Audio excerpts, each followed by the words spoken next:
Então, é um prazer começar esse diálogo empresariais aqui com o professor Antônio Carlos Magalhães Júnior. Tive o prazer de ser aluno dele no meu curso de Finanças do mestrado, colega lá da Escola de Administração também, e também aqui na condição de empresário, presidente da Rede Bahia.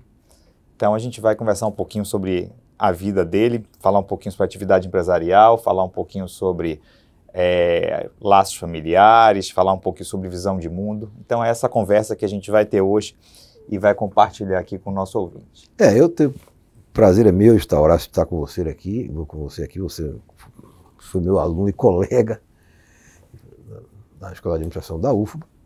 E é sempre interessante a gente falar um pouco da nossa trajetória, da nossa vida. Então, é com muito prazer que eu estou aqui conversando com você. Então, para começar, vamos falar um pouquinho da família, né? É lógico que pela sua origem familiar, pela importância que seu pai tem no Estado, a gente poderia até começar por ele, mas queria começar pelo lado materno, né? Pela sua origem familiar, da vinda da família da sua mãe aqui para o Brasil. Queria que você falasse um pouquinho sobre isso. Eu sou neto de libaneses, de avô libanês, né? E minha avó era filha de sírios, brasileira, mas filha de sírios. Meu avô veio para aqui com 16, 17 anos, numa época que muita gente lá do Líbano vinha para tentar atividade comercial, né? Uhum. Então ele se estabeleceu no sul da Bahia, inicialmente em Canavieiras, depois veio para Itabuna e foi muito tempo comerciante, né? Depois acabou indo para o cacau. Sim. Fazendeiro de cacau. E morou muito tempo por lá, depois meu tio assumiu as coisas de lá e ele veio morar em Salvador. E a minha ligação com ele era muito forte, com ele, com minha avó, inclusive, é uma curiosidade, eu fui alfabetizado por ele antes de entrar no colégio. Quando eu entrei no curso antigo pré-primário, eu já estava alfabetizado por ele. Pô, bacana. Então, ele mesmo sendo um estrangeiro, mas de qualquer maneira, ele gostava de ler e me colocou nesse caminho dele. Meu pai também, né? Ambos eram assim, entusiastas da leitura e por isso eu muito cedo eu passei a ler com muita voracidade, né? Além dessa influência na leitura, assim, que legados que essa parte da família deixou? Também, assim, olha, hoje existe ainda na família alguma coisa da cultura libanesa? A culinária, por exemplo, minha avó era exímia cozinheira e a herança dela até hoje ainda ficou, né? Porque ela ensinou a pessoas que trabalhavam com ela e foram ensinando a outras pessoas e até hoje tem ainda uma pessoa que ainda faz a comida que ela fazia. Então o gosto pela comida libanesa permanece. Permaneceu. E eles foram importantes na minha vida, na minha educação principalmente. Uhum. Importantes. Agora falando um pouquinho sobre a tua formação, né? Então, assim, sempre que a Escola de Administração fala dos seus alunos assim, notáveis, aparece o seu nome, fale um pouquinho como que essa formação em administração, o curso que você fez lá na Escola de Administração da UFBA, contribuiu para o empresário que você viria a ser, para a pessoa que foi forjada também pela escola. Na verdade, desde cedo, eu nunca tinha pensado em, por exemplo, entrar na política, embora seja o filho mais velho, eu nunca tinha cogitado entrar na política e sempre estava conduzindo minha futura carreira profissional um pouco distante da política. Por exemplo, eu queria ser advogado, inicialmente. Uhum. Até o terceiro ano do curso médio, eu imaginava, quase no ano do vestibular, eu imaginava estudar direito. Mas a transição de governo, meu pai foi eleito indiretamente, iria assumir o governo do Estado. Uhum. E essa transição mudou minha vida profissional. Eu comecei a observar professores e pessoas também formadas em administração e estavam começando a fazer parte da equipe que estava montando. Luiz Sande, Mário Kertz e outros mais. Então eu comecei a me entusiasmar um pouco por estudar administração. Uma influência da própria situação de meu pai, com a administração pública, mas e as próprias pessoas que o cercavam naquela época, fizeram parte da equipe da prefeitura e continuaram no governo. Inclusive o Luiz Sande foi meu professor, meu orientador, e da minha carreira profissional, e eu fui estagiário dele também. Uhum. Então, tudo isso eu acabei mudando. Fiz o vestibular, na época, foi uma experiência que não deu certo, que era que o vestibular para a área de ciências humanas. Só depois você se classificava para a carreira. Então, mas mesmo eu já estava decidido a fazer administração, ainda bem que estava no curso que eu tinha, ainda poderia fazer opção por direito, ou por economia, ou por qualquer outra coisa da área de ciências humanas, mas eu decidi fazer administração. E meu pai, quer dizer, acompanhando inclusive o primeiro governo do meu pai no estado da Bahia, então isso reforçou minha tese de fazer administração. Mas sempre focando em empresa, não pretendia trabalhar no setor público. E isso era tranquilo, assim, para o seu pai? Não, mas ele via, mas ele via que Luiz Eduardo tinha vocação. Então, a preocupação dele era menor, porque pelo menos ele queria que, obviamente, ele queria que tenha um sucessor. Sim. Então, mas ele sentiu que Luiz Eduardo tinha vocação, então a preocupação dele foi menor. Ele não se preocupou. Mas eu não vou ter ninguém na carreira política. Como a Semineto desde cedo, né? Sim. A Semineto teve que preencher um vazio que meu pai teve que junto com ele, tiveram que preencher um espaço que o Luiz Eduardo deixou.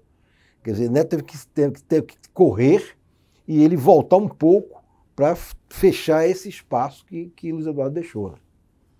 Neto, por exemplo, ia ser candidato a deputado estadual e ele meu pai convenceu-o de ser federal justamente para ocupar esse espaço que o Luiz Eduardo deixou. O primeiro mandato dele foi de 98 a 2002? O mandato de Neto? De Neto. Não, foi em 2002. 2002. Então, Luiz Eduardo morreu em 98. 98. E aí meu pai disse, olha, eu vou precisar de você porque seu tio deixou um espaço e que nós vamos precisar ocupar. E você ia começar como estadual, mas você vai começar como federal. Ele na hora se assustou um pouco, mas aceitou o desafio. É vocacional. PFL jovem, né? Então é bem desde cedo mesmo.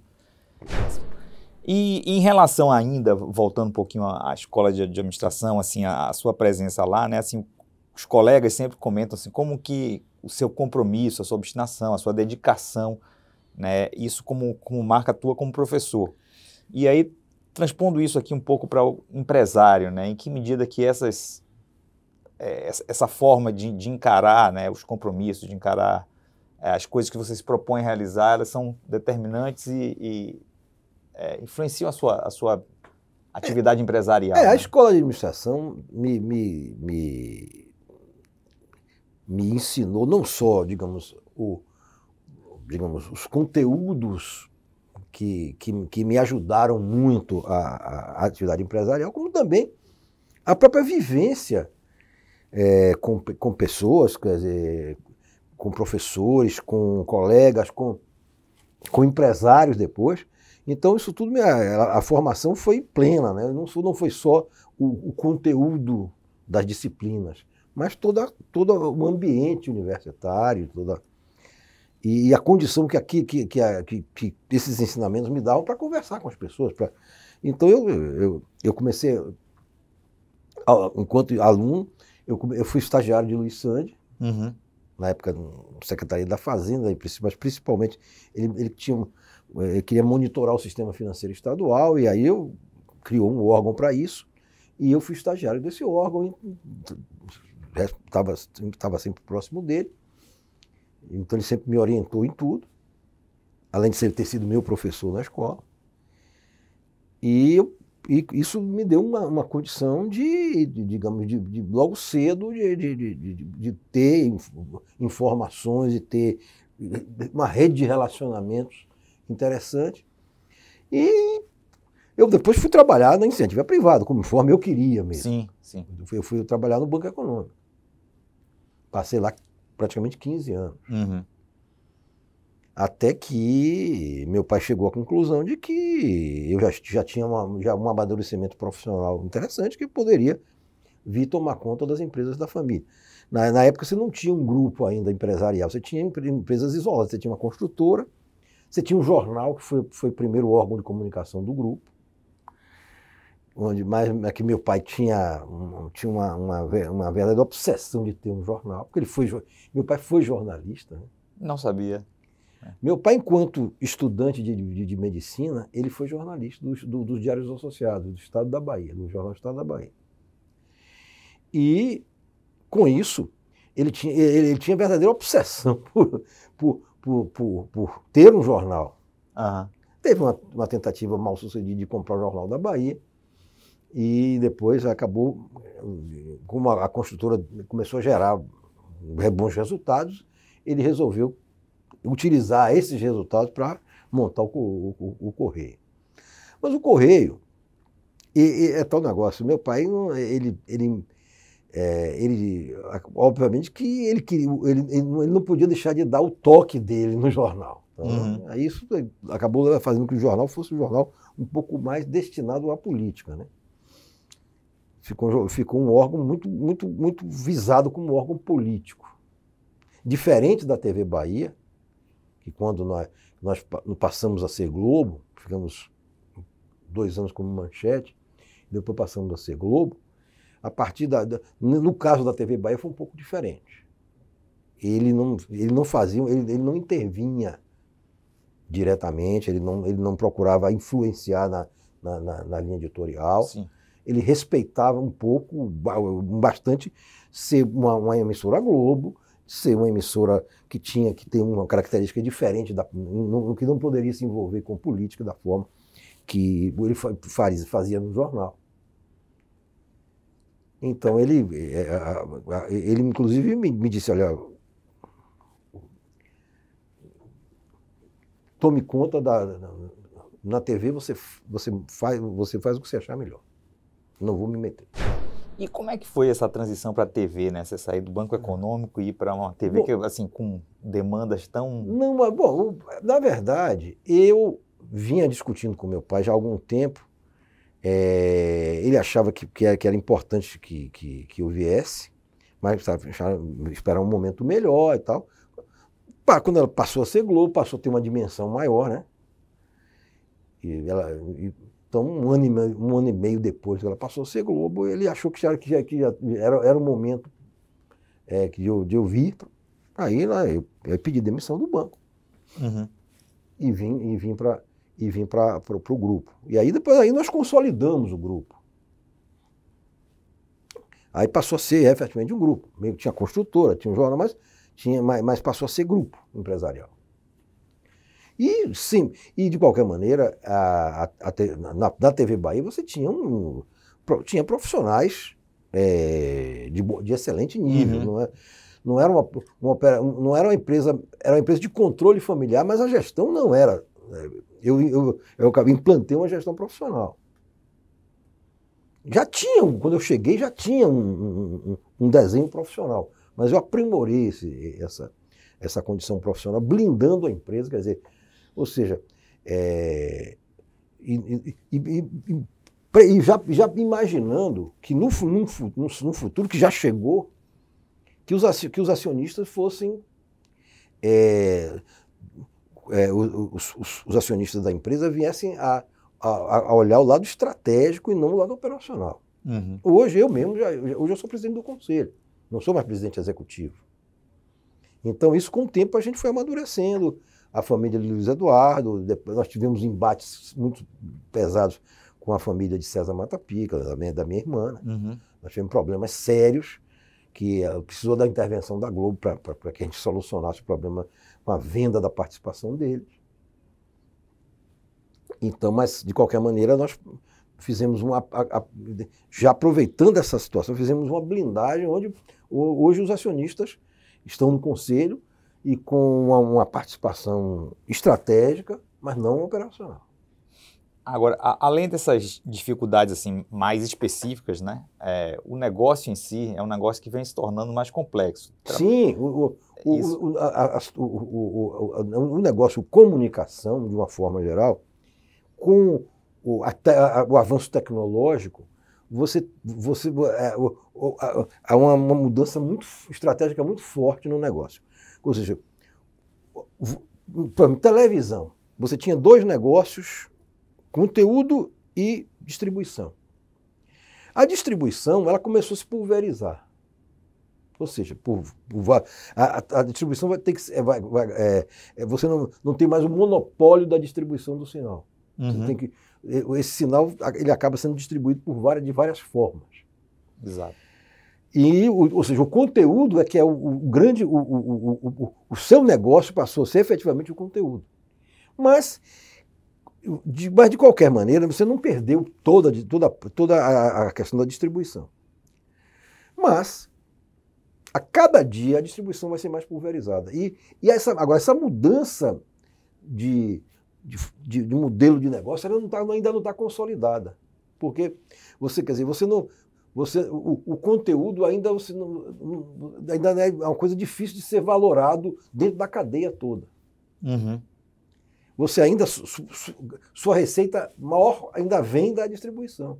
Mesmo o seu negócio principal será o conteúdo, mas ainda assim. Então, essa remodelagem vai ter que acontecer, mais dia, menos dia, de tal forma que você vai predominar a produção de conteúdo, e esse conteúdo deve ser valorado pela cadeia. Isso ainda não... Quer dizer, você ainda está dependendo muito da distribuição. Os jornais têm uma questão mais delicada ainda, que é a transição do papel para o digital. Sim. Isso é uma realidade mundial. Acontece que, culturalmente, a gente não tem ainda isso. Ou seja, nossa receita ainda vem, grande parte, da publicidade no impresso. Essa transição vai ter que... E essa transição é mais penosa porque o jornal não é lucrativo como a televisão. Eu me lembro que em 2013, quando a gente recebeu uns estudantes de Michigan, e um grupo foi lá para... Foi Virgínia. Foi. Exatamente para discutir contigo a questão de como implantar um modelo em que você pudesse ter o lucro a partir do digital, né? Exatamente. Então tem 9 anos e as coisas não mudaram. As coisas ainda não mudaram totalmente. Elas começam a mudar. Por exemplo, a Globo tem a Globoplay. Mas essa valoração do conteúdo, as pessoas vão precisar consumir os conteúdos digitais pagando por ele. Por exemplo, ao invés do anunciante ser o principal fonte de renda dos veículos, a venda do conteúdo vai predominar. Agora, isso requer tempo, porque requer uma mudança de... Você vai sair de B2B para B2C. Uhum. Então, isso leva tempo. No jornal, então, é mais penoso porque o jornal não é lucrativo. Sim. Então, essa mudança no jornal é muito mais penosa ainda do que a televisão, como ela gera mais resultado, ela aguenta esse período de transição ainda mais algum tempo. Os jornais teriam que fazer uma transição muito mais, mas só havia um problema cultural, que é exatamente você deixar o impresso e ficar com o jornal digital. Porque você vai cobrar menos do consumidor. Sim. Mas não vai precisar mais de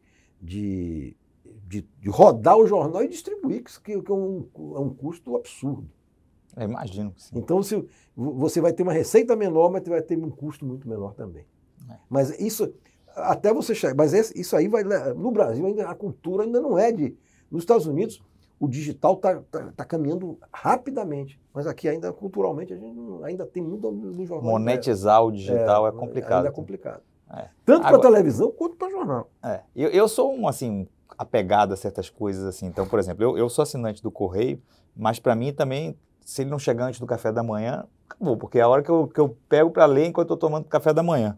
Eu sou um cara que compro coisas em bancas de revistas para que elas não acabem. Agora, o Correio chegou em 2008, ele teve uma mudança muito, muito forte, quer dizer, ele deixou de ser aquele jornal político Sim. que ele era, ele que tinha a marca ACM, né? Uhum. E passou a ser um jornal mais plural, mais. Sim. Isso foi importante porque a sobrevivência do jornal teve muito a ver com essa mudança. Ele assumiu liderança, e aí passou a ser um jornal com uma condição de aceitabilidade bem maior, né? Porque a circulação dele era muito ruim, e de repente passou a ser líder. Porque quem mexe com informação tem a questão da credibilidade também, né? Então, assim, realmente, na hora que claramente ele se tornou mais plural, ele... Claro. Agora, em questão de conteúdo ainda, professor, como distribuidores, como reprodutores do conteúdo da Globo, né, a boa parte da grade de programação da TV Bahia vem da Rede Globo. É verdade. Mas como é que é essa questão, assim, até do ponto de vista financeiro? Esses conteúdos locais, eles compensam mais, assim, esses programas que são produzidos aqui na Bahia? Em que medida a importância desses conteúdos que são produzidos aqui para o negócio TV Bahia? Olha, nós produzimos todo o espaço que é disponível, que a Rede Globo ela destina determinadas faixas horárias. Ela diz, olha, ou vocês usam localmente, ou então vocês vão ter que pegar um programa de rede que nós colocamos como opcional. Uhum. Se a gente não quiser fazer, o custo e a receita, vocês vão, é problema de vocês. Mas eu libero os horários. Então nós ocupamos todos os horários alternativos possíveis. Então a gente não... Nenhum horário está disponível mais porque nós ocupamos todos. Uhum. São possíveis, o resto é rede. Mas aí eu pergunto, e financeiramente isso é bom? Assim, se vocês tivessem mais horários disponíveis, seria melhor ainda? Repare, isso só se fosse a nível de merchandising. Uhum. Porque a nível de receita de publicidade, é tudo meio a meio. Então, seja um programa nacional, seja um programa local, as receitas são compartilhadas. Entendi. Então, agora, merchandising não. Merchandising é Globo, e se a gente fizer aqui no programa local, é nosso. E aí? Mas merchandising é mais difícil. Sim. Você não tem novela, que a Globo usa muito. Você tem determinados programas que você pode fazer, mas até em jornalismo você não pode fazer merchandising. O que eu vejo, assim, que a grade da programação, inclusive da Globo, ela tem se encaminhado um pouco para o merchandising mais com esses programas de, né, encontros. Você vê que são vários programas com muito merchandising. A Globo está fazendo muito merchandising. Mas ela não compartilha com a gente. Aí não há divisão de receita. Sim. Só se nós fizermos o merchandising em programas locais não jornalísticos. E aí, nesse você não tem o compromisso de compartilhar a receita lá? Não, também não. No merchandising, a receita fica local, fica para nós. Mas isso é muito pouco, a gente consegue muito pouca coisa. Sim. Diga, por favor. A Globo os programas... porque, basicamente, a grade é quase toda a Globo. Uhum, Então, sobra para a gente muito pouco. O processo decisório? Bom, o que é que nós passamos a ter um presidente executivo? Isso já desde a reestruturação, a primeira reestruturação que nós fizemos lá atrás, e depois com a entrada do novo sócio, a gente manteve isso. E nós temos um presidente executivo e uma diretoria executiva que toca a operação. E temos um conselho de administração que nós temos, por enquanto, só com os acionistas, mas já há uma previsão de termos um conselheiro de fora, já tem essa previsão, isso está pré-combinado já, brevemente nós vamos ter conselheiros externos.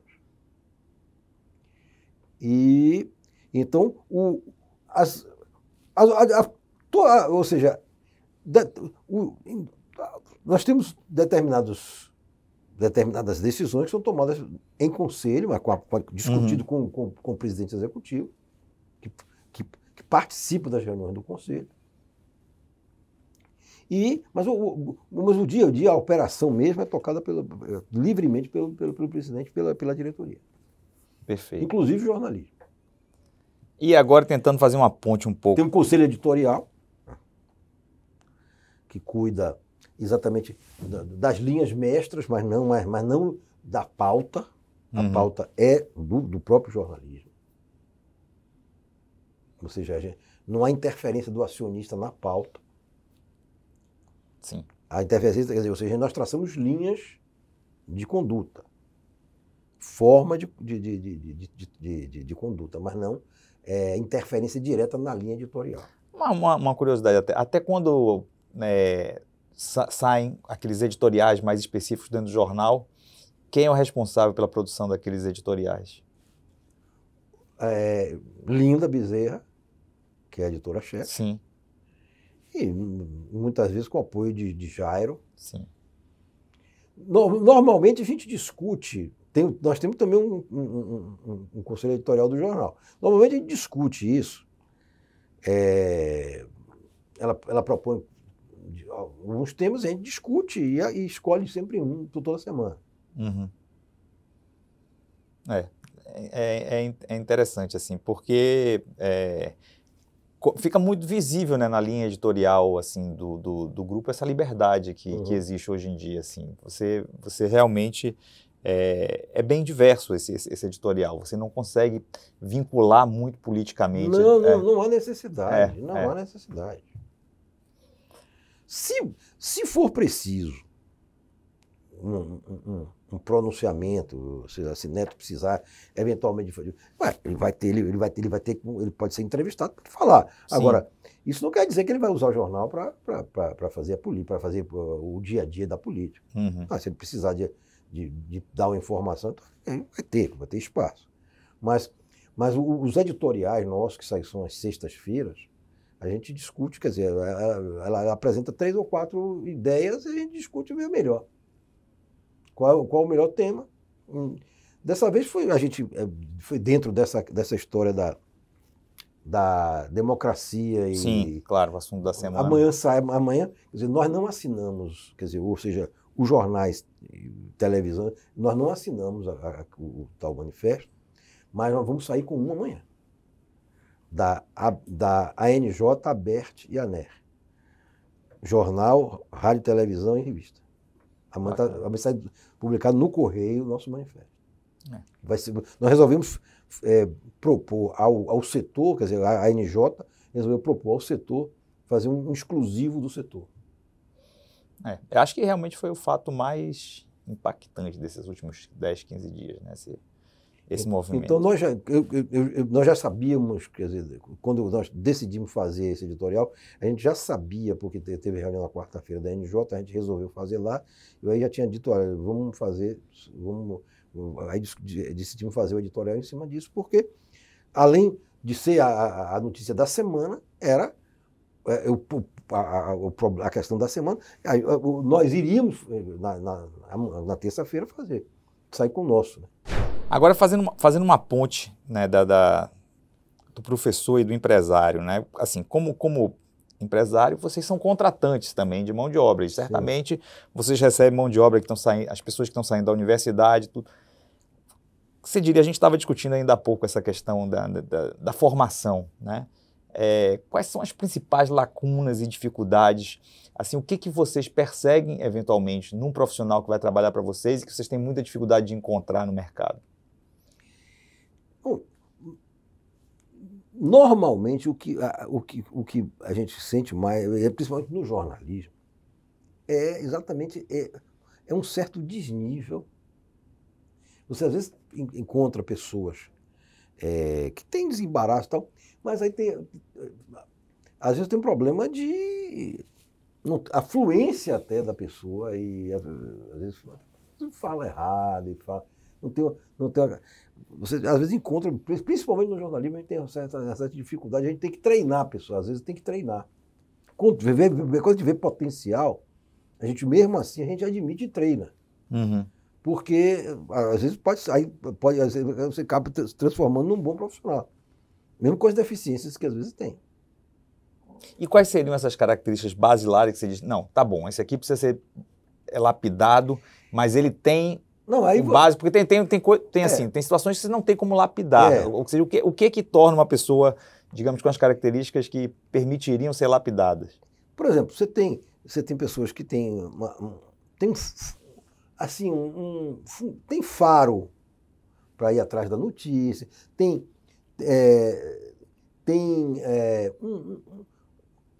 um conhecimento da cidade, pelo menos, você conhece melhor a cidade.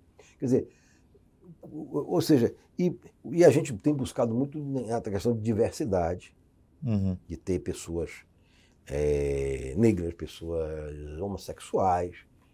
Isso a gente tem feito bastante, a gente tem procurado trabalhar isso, até porque o público quer. E as pessoas têm um olhar mais específico, Exato. porque sabem, a pauta afeta elas e elas têm como... Então isso a gente tem se dedicado bastante e muito cuidado nisso. Mas quando o candidato tem potencial, a gente sente potencial nele, mesmo que ele tenha deficiências, a gente contrata e trabalha. Falando um pouco mais genericamente sobre a formação, né? Não dos jornalistas e profissionais que podem vir a trabalhar na Rede Bahia, nem da escola de administração específica como professor, mas assim, na formação contemporânea e na preparação desses jovens para o mundo de hoje, para o mundo do trabalho, assim, o que você vê que mais falta às universidades? O que a gente mais se distancia em relação àquilo que a gente tem que entregar para essa formação e a gente não entrega? Agora, digamos, o gap vai aumentar muito, porque as pessoas, a mudança tecnológica foi muitíssimo rápida e as universidades no Brasil ainda não estão conseguindo acompanhar isso, por mais esforço que tenha sido feito. Mas então, obviamente, que essas pessoas, quem sai das universidades sai defasado. Esse é um problema que vai perdurar por algum tempo ainda, até que porque esse atraso é do Brasil inteiro. Uhum. E esse atraso vai afetar as empresas. Nos afeta como afeta qualquer uma. Então, essa defasagem precisa, quer dizer, mas aí precisa ter alguém, um governante de visão, para poder chegar e dizer, poxa, vamos correr atrás, vamos nos dedicar a diminuir esse gap, para tentar fechar esse gap no menor espaço possível de tempo. Isso aí vai ter que... Mas aí não é... A situação atual não favorece. Então, é preciso que venha um governante que tenha um foco muito em cima disso. Ou seja, nós precisamos tirar a nossa defasagem, porque senão o Brasil vai marcar passo. Agora, além dessa defasagem que a gente tem na área tecnológica, fundamentalmente também na área de TI, né, e diversos outros, até o gap que a gente tem de matemática também, que eu acho que acaba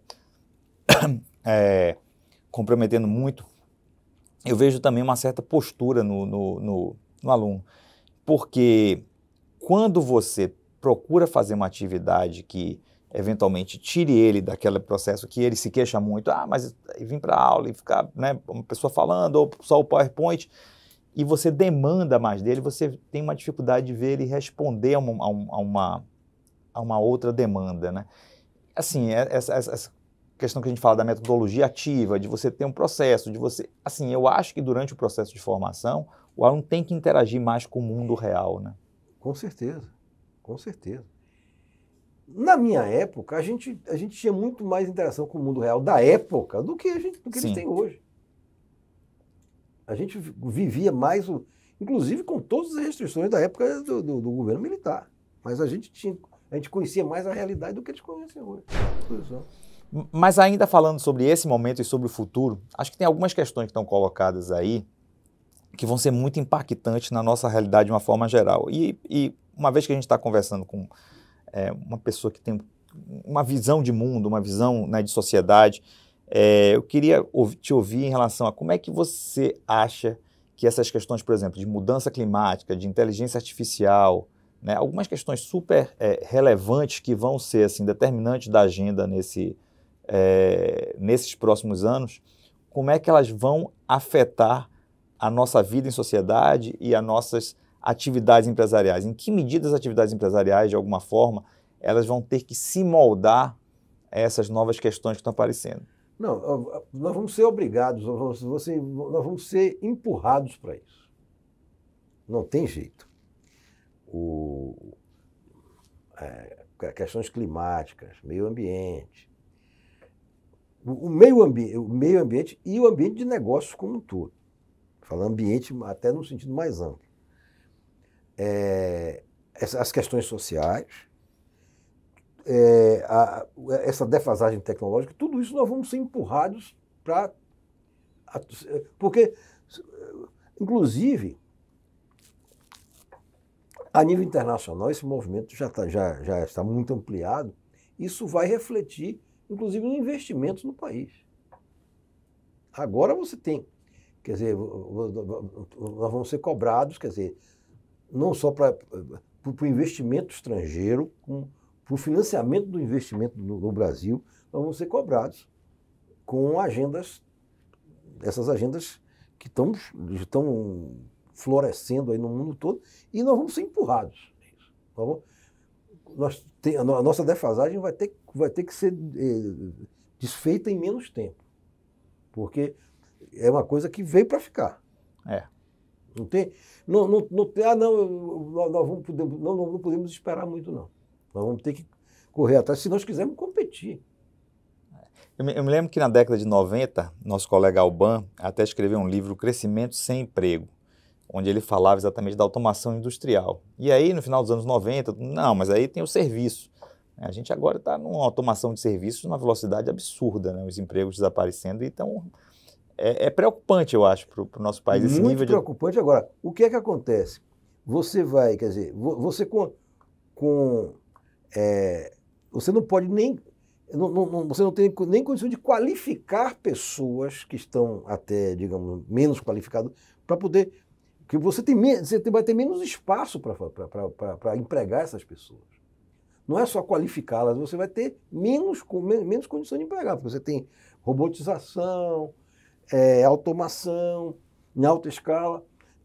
Então isso é muito preocupante, porque o setor de serviços também, como você disse, ele entrou também nessa automação, nessa revolução tecnológica.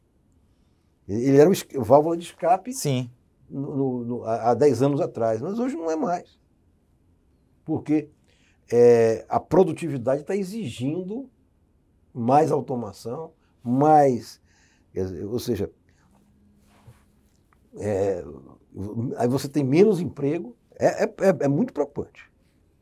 E essa pergunta que eu vou fazer agora, ela é um pouco capciosa, porque não dá para se colocar chapéus específicos quando a gente faz uma pergunta para uma pessoa, né? Tem um professor, tem um empresário, mas tem o pai de um candidato fortíssimo a ser o próximo governador do estado. Como é que você vê a questão, assim, as suas expectativas e o seu nível de otimismo em relação, assim, à nossa realidade específica do estado da Bahia e o nosso país, né, nos próximos anos? Bom, falando do país, eu acho que nós precisaríamos de ter um governante muito mais antenado nessas, né, digamos, em relação a todas essas novas demandas, e eu não vejo nos dois favoritos, eu não vejo nos dois que com mais condições de serem eleitos, eu não vejo hoje, nem vou, eu não acho que não vai ter, seria muito difícil. Eu não vejo hoje, digamos, então isso me deixa preocupado, muito preocupado. Eu acho que essa defasagem precisaria começar pelo governante máximo, com a cabeça diferente, e eu não vejo nos dois mais bem colocados nas pesquisas, eu não vejo isso. Eu vejo que as dificuldades serão grandes, me preocupa muito.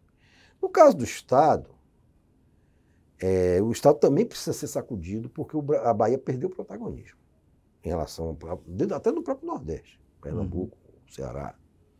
Eu acho que a Bahia precisa tomar uma sacudida também. Ou seja, a Bahia precisa retomar seu protagonismo nos vários setores econômicos. O turismo, por exemplo. Sim. Que vem tratado como uma coisa secundária, não pode. A gente vem perdendo espaço quer dizer, até nos projetos industriais novos, até os mais modernos, a gente vem perdendo. Pernambuco e Ceará vem conquistando muito mais espaço que nós nos últimos anos. Então, o Estado precisa tomar uma sacudida. Precisa alguém que venha e sacuda. E que brigue pelas coisas. Ou seja, os governantes do Ceará e de Pernambuco, eles, nos últimos 10 anos, ou 12 anos, eles brigaram muito para conquistar coisas para eles lá. Professor, e uma questão que eu acho que, assim, eu sou, assim, como pesquisador, um atuante na área de inovação. E eu vejo, falando de Pernambuco e Ceará, não dá nem para discutir mais. Nós aqui da Bahia conseguimos disputar com Paraíba e Rio Grande do Norte com algumas dificuldades. E, na minha visão, o que falta muito é um sentido de ecossistema. Assim, a gente não tem um ecossistema de inovação, os atores são muito desarticulados. E acho que isso se repete no nível de uma agenda de desenvolvimento. Em que medida, talvez, a nossa fragilidade ou talvez a dificuldade de maior articulação entre os principais atores representativos, e aí eu estou falando de setor empresarial, de setor governamental, instituições de suporte, em que medida uma maior aproximação e uma visão de uma agenda construída mais conjuntamente pode ser... Eu acho que é a única saída. Eu vejo como a única saída. E se ACM Neto for eleito, eu tenho certeza que ele vai trabalhar insistentemente, né, com a agenda de buscar a colaboração de governo, de empresários, de universidade. Tem que voltar tudo. Quer dizer, a universidade pode voltar a ser também um local de protagonismo, que foi no passado. Sim. Deixou de ser, mas ela deve voltar, ela deveria voltar a ser. Então você tem, eu acho que isso está nos planos. Se for ele, eu acho que as coisas vão tomar outro rumo. Nós que somos da universidade também sabemos que também não é só uma coisa de uma via, né? Não, mas quer dizer, como você diz, a universidade ela fechou a porta, porque se você tivesse mais gente que tivesse a relação empresarial e a relação acadêmica, ela podia estar muito mais próxima desse ecossistema, né? Ela se distanciou, ela fechou, ela se encolheu, se enclausurou, né, na sua própria estrutura. Então, mas de qualquer maneira, ela vai ser chamada a colaborar também. Muito bom. E aí, para finalizar, né, a gente estava conversando ali em cima, você falou da questão de, ainda aqui há pouco, né, que pensava em fazer direito, acabou fazendo administração. Se fosse hoje, né, ACM Júnior, 17, 18 anos, hoje você pensaria em fazer o quê? Que tipo de formação você acha que seria adequada para você se situar bem nesse cenário dos próximos anos? Eu acho que eu repetiria. Acho que faria administração.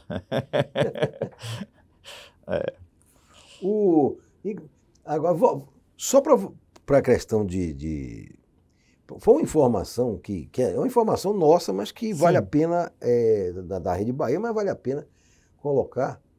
Quer dizer, o centro decisório das empresas, como ele sai da Bahia ao longo do tempo. Você tem, olha, até uns 8 anos atrás, isso desde nós viramos Globo, o faturamento local correspondia a 45% do total, enquanto o nacional, que é o NET mais o Spot, fazia uns 55%. Hoje é 75-25%. 75% nacional. E olhe lá, quando o local funciona bem, é 25%. Quer dizer, por quê? Os clientes, a decisão de anunciar saiu daqui e foi para São Paulo. Então esses clientes passaram a ser Globo, e não nós. Eu não sei se esse é o número de hoje, mas há 2 ou 3 anos atrás, entre os 10 maiores negócios da Bahia, nenhum era local. Mas é isso. E como o nosso principal cliente está no varejo isso foi violentamente, aconteceu de forma violenta. E isso é muito ruim para tudo. Péssimo. Ou seja, o protagonismo, embora nós tenhamos a divisão das receitas, mas o protagonismo da negociação nós perdemos. Então, é isso. Nós que estamos aqui, vamos torcer para que a gente tenha novamente um sistema vigoroso e realmente assim, acho que é um período muito difícil, né? É um período difícil sob a perspectiva local, sob a perspectiva nacional, sob a perspectiva mundial. É muito... Nós estamos passando um período muito ruim a nível mundial. Nossa, quer dizer, fora da questão dos conflitos armados, mas você tem o pós-Covid afetou muito a economia internacional. Sim. E os Estados Unidos e a China, quer dizer, que são os dois maiores, depois vem a Alemanha, todos estão assim. Todos estão atingidos fortemente, além do produto de conflito armado, além dos problemas logísticos que isso traz e tal, você tem. E justamente no momento que se buscava as agendas novas, né? No momento que todo mundo estava dando parte das agendas novas, inovação, sustentabilidade, meio ambiente, etc., você entram fatores não previstos, né? E atrapalham tudo. Eu acho que assim, as novas organizações da sociedade são assim, agenda do dia, né? Porque senão são tempos complicados. Assim. Muito. Mas, professor, muito obrigado de novo. Foi um prazer enorme realmente revê-lo, trocar essa ideia aqui. Não, eu estou à disposição. Vamos tentar. A gente sacode agora, vamos ver se é nessa volta presencial.